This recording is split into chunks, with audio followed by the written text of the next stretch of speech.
One detail most people probably don't know about me is that I'm actually a really big fan of Ace Attorney.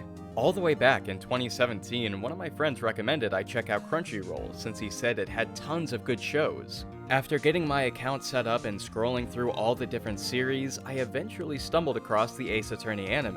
At the time, I hadn't really even heard of Ace Attorney. I'd seen people reference it, but I never really looked into it. So after deciding to just give it a chance, I fell in love with it almost immediately. I thought Phoenix Wright was a really interesting protagonist. I thought the courtroom drama was extremely addictive to watch, and even the simple murder mystery was more than enough to keep me engaged.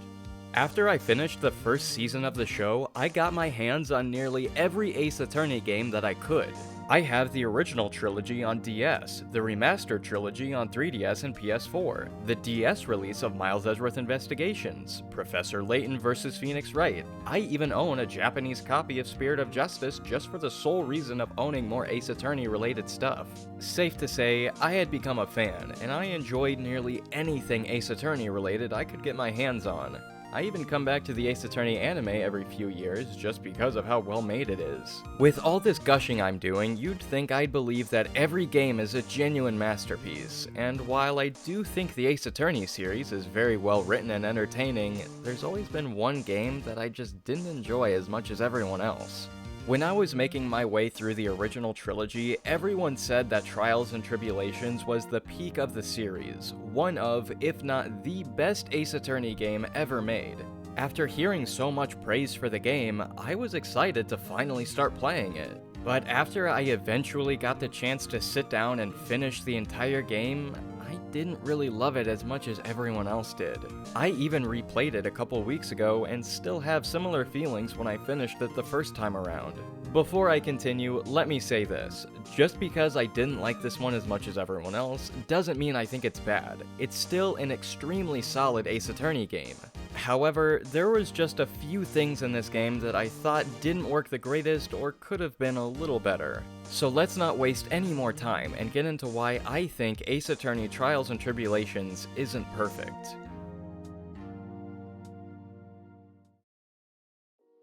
I'm sure the first thing you started to ask yourself was, why do you think Trials and Tribulations has flaws? And that's for a couple different reasons. One problem Ace Attorney games have is inconsistent backstories. Sometimes a game will add details to a character's backstory that just contradict or bloat their history.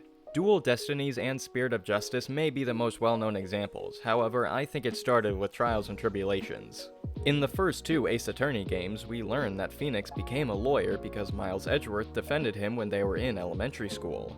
Phoenix said that one moment is what inspired him to go to law school and defend others. While it may not be super elaborate or complex, it felt believable and relatable to a certain extent. However, when we fast forward to Trials and Tribulations, they made some changes that I'm not super fond of. Instead of Edgeworth being his main inspiration, Mia Fey also gets some more credit since she defended him in court after he was charged with murder. This one change to his backstory has never fully sat right with me, only because it just felt like an ill-placed retcon. Don't get me wrong, it would be almost impossible to go back and make the first two games fit Phoenix's newer lore, however, it just felt like a change that was made without a ton of consideration for the previous entries in the series. In the first two games, Phoenix never mentions he was charged with murder. In the first game, Phoenix and Mia act like they've only met each other a handful of times before. Even Phoenix himself turns into a completely different character. In Turnabout Memories, he's a total goofball that would do almost anything to protect his girlfriend. He even went as far as to eat a glass bottle of poison to make sure she wasn't suspected of murder. Compare that to the more reasonable straight man he is now, it just feels like a little bit of tonal whiplash.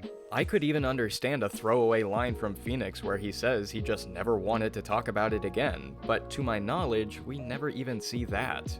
Is it impossible for Phoenix to mature into the more logical and reasonable character he is now? No, not at all. It's only natural for characters to evolve as time goes on. But I'd be lying if I said seeing a more naive goober turn into the level-headed audience surrogate didn't feel a little surprising. So to me, it came across as adding details that just didn't really fit with the other games. One thing I value a lot in stories is consistency. As long as I think something matches up or at least makes enough sense in a story's established world, I can continue to enjoy the narrative. However, in Trials and Tribulations, this new layer of lore for Phoenix leaves me with some questions that I mentioned earlier. How come this information is only being brought up now? In the first game, why did Phoenix and Mia act like they've hardly ever met each other? Why has Phoenix never mentioned he was also charged with murder before? Realistically, I think it's because this newer story wasn't thought of until later on in the series, but I do wish it felt a little more streamlined into the story.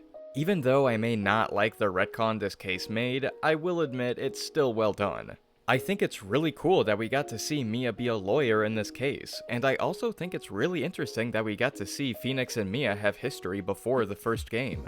I did also enjoy that we got to see Phoenix before he was a lawyer. Trials and Tribulations having slightly less consistency for a couple characters isn't the only flaw I think this game has though.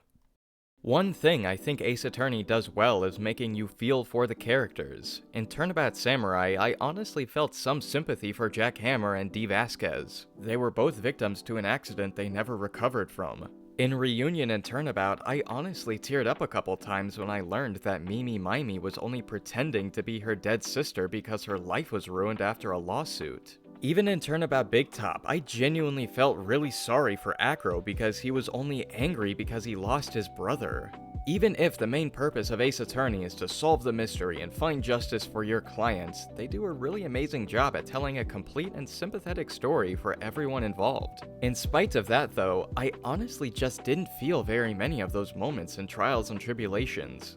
Compared to the first two games, the cases came across as more logistical. Both of Mia's cases set up Dahlia Hawthorne for a bigger payoff later on, and also expand Phoenix's character. The Stolen Turnabout is basically about Luke Atmey wanting recognition as a detective and creating a persona to get it. Recipe for Turnabout, while still being a good case, just lacked some of that emotional flair. A lot of the characters felt like their motivations were there for some kind of practical gain, rather than a freak accident or twisted version of revenge. In Recipe for Turnabout, a character known as the Tiger poisoned one of his clients so he could collect the lottery ticket they just won so he could then pay off a mob boss. Then look at a case like Turnabout Samurai from the first game, where Jack Hammer was forced to play as villains in a children's show after being blackmailed by Dee Vasquez because of an accidental death. Trying to pay back a mob boss feels more practical and straightforward. It's a concept we see used all the time. Contrast that to a tragic accident that left someone feeling traumatized, guilty, and manipulated. It had me missing those more emotional ties between the characters and sympathetic stories. Maybe the game wanted to go for a more grounded feeling, and if that's the case, that's totally fair.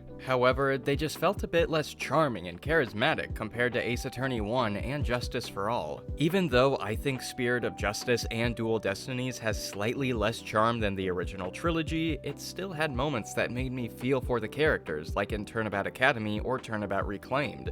But then when I replayed Trials and Tribulations, it came across like it was trying to tell more realistic and grounded cases. That's not to say that Trials and Tribulations is bland or anything, because it's absolutely not. There's still lots of memorable characters in this game, like Luke Atmey, Adrian Andrews makes a pleasant reappearance, and I loved everything about Gene Armstrong. So I don't think this game just became more stale or anything, I just thought it had less of an emotional punch than usual. Honestly, those are two of my biggest issues with this game. The newer lore just doesn't feel the greatest, and some of the cases grabbed me a little less than the first two games. On paper, that sounds like a non-issue. However, when a game is all about its story and characters, it starts to matter a lot. I'll say this again just to make sure people don't misunderstand me. I don't think this is a bad game. Ace Attorney, even at its worst, is still enjoyable and engaging, and this game is no exception. I think the characters are memorable, I think the cases are well written and have good mystery, and overall is still just a fun and entertaining game. However, looking at the other Ace Attorney games, this one just grabs me a little bit less than the others. Before I fully end this video, I do want to talk about some other smaller things I think could have been better in this game. For starters, Bridge to the Turnabout felt just a little too convoluted at times. Before I continue, I do want to say that I loved this case and thought it was a very engaging mystery that actually had me hooked when I replayed it. However, there were some details like who was summoning Dahlia Hawthorne and where did the murder really take place that made me wonder, was all of this really needed? I hesitate to say that this case was bloated though, because all of those details come together to make a very satisfying ending. However, I will admit at times it felt like this case was adding evidence and circumstances just for the sake of it. This one is absolutely a hot take, but I kinda just found Godot to be more corny than I remembered. When I finished this game for the very first time, I thought Godot was the coolest character in the entire trilogy, and I will admit he does have his moments. But as I was making my way through the game again, he kinda lost some of his cool factor for me. Whenever he would throw out a line about coffee and justice, it came across as kinda shallow and cringy rather than anything cool or interesting. I even remember a moment where he genuinely tried to argue that finding the real murder weapon didn't matter because the victim was still dead either way, which is honestly a little absurd even for Godot standards. He's absolutely a tragic and well-made character. I'd argue he's one of the better prosecutors in the trilogy. But even then, he had a few moments where it seemed like he was trying too hard to be cool, which felt kinda cheesy at times. The last criticism I'd make is that this game's soundtrack isn't as memorable as the other games. Ace Attorney usually has really solid tracks, at least in my opinion. However, when I played this one again, the music got stuck in my head way less than the first two. I also just find the objection theme to be a bit weaker than the other games. The other themes felt like I was about to uncover something huge, like I found a flaw so big I could tear down their entire argument, but in Trials and Tribulations, it's less intense. It's not even the theme itself that's bad, they actually made a rendition for it in Spirit of Justice, and I'd say it's one of the best objection themes in the series.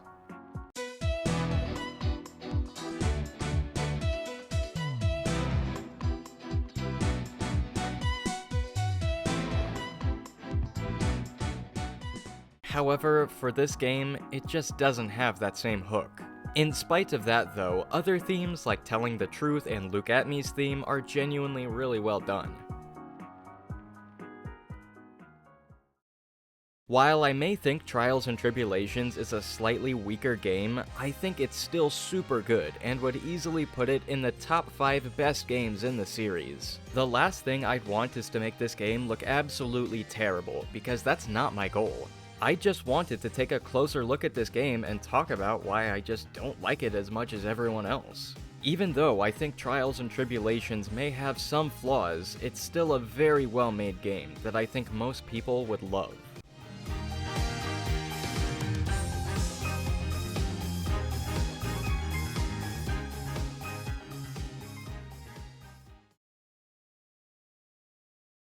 Gonna try to keep the yap sesh short because I just don't want it to run super long, so let's just get right into it. I haven't uploaded in months, and the main reason is because I just haven't felt like making anything.